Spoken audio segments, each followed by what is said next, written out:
ازيكم يا بنات، عاملين ايه؟ يا رب تكونوا كلكم بخير. النهارده هعمل معاكم الميك اب لوك بتاع عليا او بتاع داليدا او بتاع انجي وجدان من مسلسل طلعت روحي، ايا كان بتسموها ايه. انا بصراحه كنت شايفه الميك اب لوك بتاعها عادي خالص، بس في كذا بنت كتبت لي على الفيديوهات بتاعتي ان انتوا عايزين الميك اب لوك بتاعها، ولما حطيت لكم كذا شخصيه المفاجاه ان انتوا اخترتوها هي، فمعنى كده ان انتوا نفسكم تعرفوا الميك اب لوك بتاعها معمول ازاي. هو ده الميك اب لوك اللي انا عاملاه النهارده، هو قريب من الميك اب لوك بتاعها. انا ما بحاولش ان انا اكون شبهها خالص، انا بس بحاول ان انا اجيب الميك اب لوك بتاعها مش اكتر من كده. بس المفاجاه النهارده ان الفيديو عباره عن تحدي، مش ان انا اكون شبه انجي وجدان خالص. تحدي النهارده هيكون مع ايه، هي هتعمل شخصيه روبي وانا هعمل شخصيه انجي وجدان. اكتر الشخصيات اللي انا بحب اتعاون معاها، بتعرفني على حاجات كتير قوي، منتجات كتير انا ما بكون مش عارفاها اصلا. المهم عشان ما اطولش المقدمه اكتر من كده، بعد ما تتفرجوا على الفيديو بتاعي تروحوا عند ايه على القناه، بجد هتستفيدوا منها جدا. يلا بينا عشان نبتدي. حاجه خالص هستخدمها هي الكريم ده من ماندو، ده الكريم المرطب بتاعي. يعني سامعين صوت زمارة الانذار دي؟ عرفوا ان جيرمين هتصور، خلاص الحراميه كلهم دخلوا محرم بيه. انا مش هتعصب خالص، ما علينا. والكريم كمان بيخلص وحاجه بقت غريبه.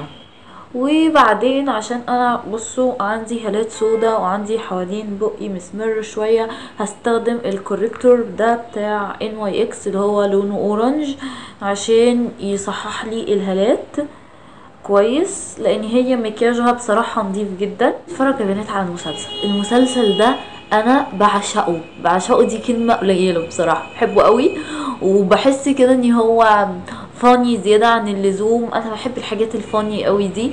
وبعدين انجي وجدان متقمصه الدور بطريقه فظيعه بصراحه.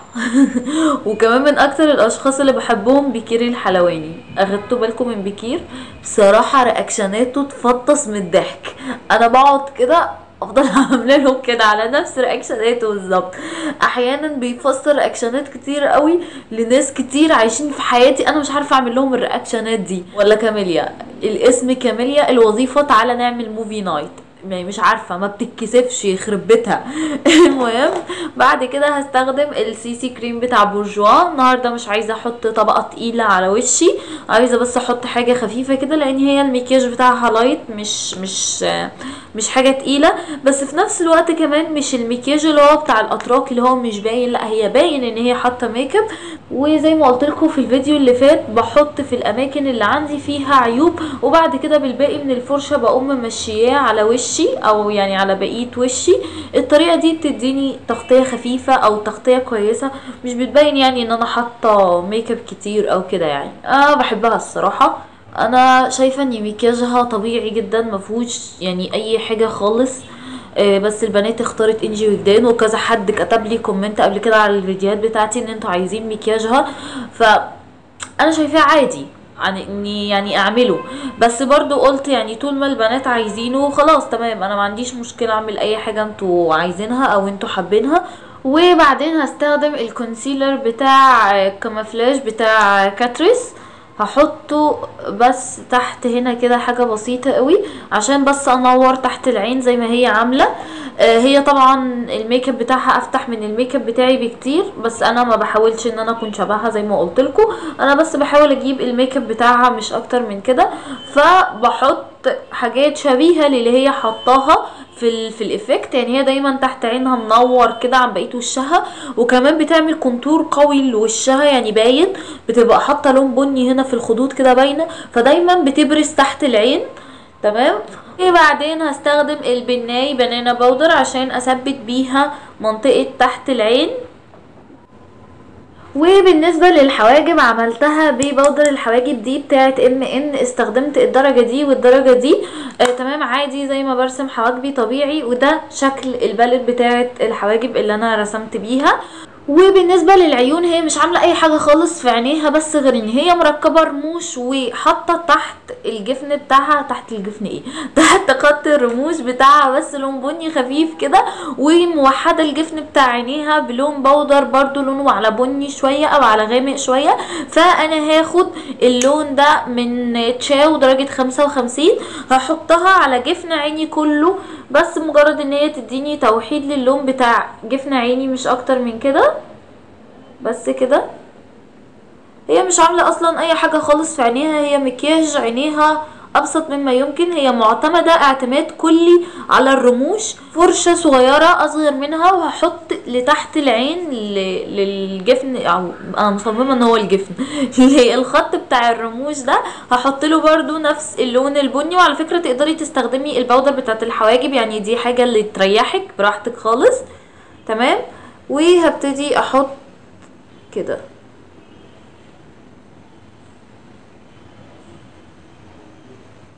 انا حاسه ان اللون البني زاد مني زياده عن اللزوم، وهي ما كانتش حاطه لون بني قوي كده، فهقوم رايحه جايبه الفرشه الكبيره بتاعتي برضو، وهجيب لون ابيض من اي لون ابيض عندك، لون يكون فاتح يعني، وهمشيه على الجفن بتاع العين. الطريقه دي كمان طريقه ليكي او تركيه ليكي، لو حسيتي ان الوان الاي شادو بتاعتك غمقت منك جامد ومش عارفه تتصرفي فيها ومش عارفه تدمجيها، جيبي لون فاتح وادمجي فوقيه، هتلاقي نفسك ان اللون ابتدى يخف معاكي بالتدريج. تمام. انا حاسه كده اني كده شبه عينيها جدا، هي مش عامله اصلا اي حاجه تقريبا في عينيها. وهركب الرموش، رموش خفيفه خالص، هي مركبه رموش خفيفه، رموشها مش تقيله، بس هي دايما معتمده على ان الرموش تبقى اخر العين من هنا، مش عارفه ايه السبب بصراحه. المنظر ده انا ما بحبوش نهائي، انا بحب دايما الرموش تبقى واقفه هنا كده، يعني تبقى مديه رافعه للعين. هي دايما منزله الرموش بتاعتها لتحت، لازم الرموش ينشف.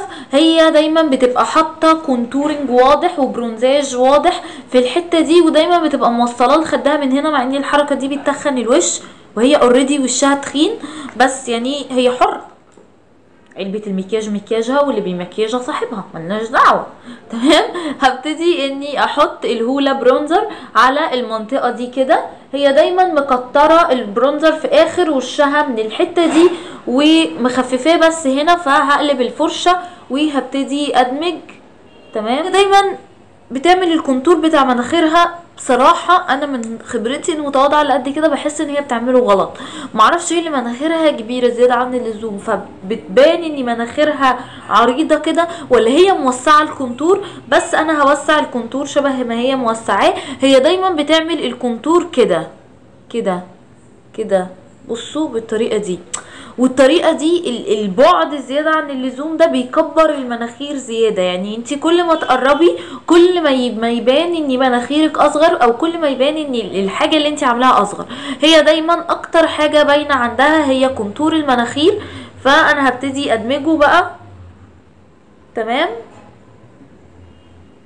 انا ما بعملش كونتور المناخيري خالص خالص، لانه بصراحه بيودي مناخيري في داهيه.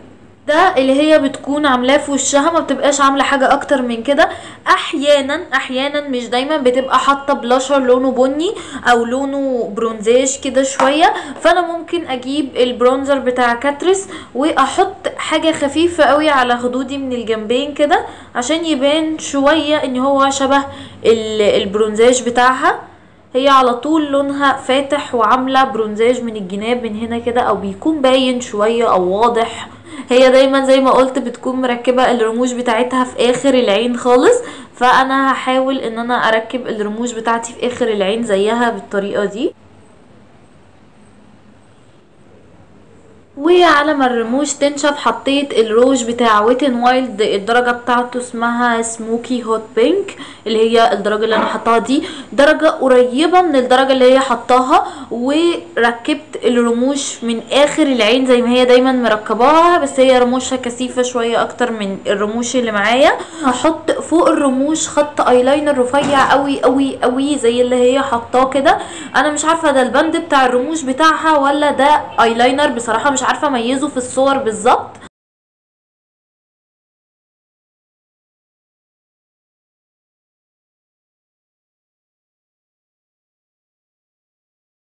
بعدين هحط على منبت الرموش مسكرة عشان تبان ان هي طبيعي. بصوا لما تحطي خط ايلاينر الرفيع مع الرموش بيديها شكل طبيعي اكتر. هي انجي وجدان تقريبا ما بتحطش خالص خط ايلاينر للرموش، معرفش ليه، غالبا مقتنعه ان اللي بيزمر ده بيزمر ما بيغطيش دقنه تقريبا. بس كده يا بنات، هو ده كان الميك اب لوك النهائي. اتمنى ان الميك اب لوك يكون عجبكم. انا ما حاولتش خالص ان انا اكون شبهها عشان ما حدش يقول ان انا ما طلعتش شبهها او ما فيش شبه منها، انا بس حاولت ان انا اعمل الميك اب لوك بتاعها، مش اكتر من كده. بعد ما تتفرجوا على الفيديو بتاعي ما تنسوش تروحوا عند ايه على القناه وتقولوا مين فينا اللي كسبت ومين فينا اللي جابت الى حد كبير قوي اللوك بالظبط. وبس كده يا بنات، باي باي.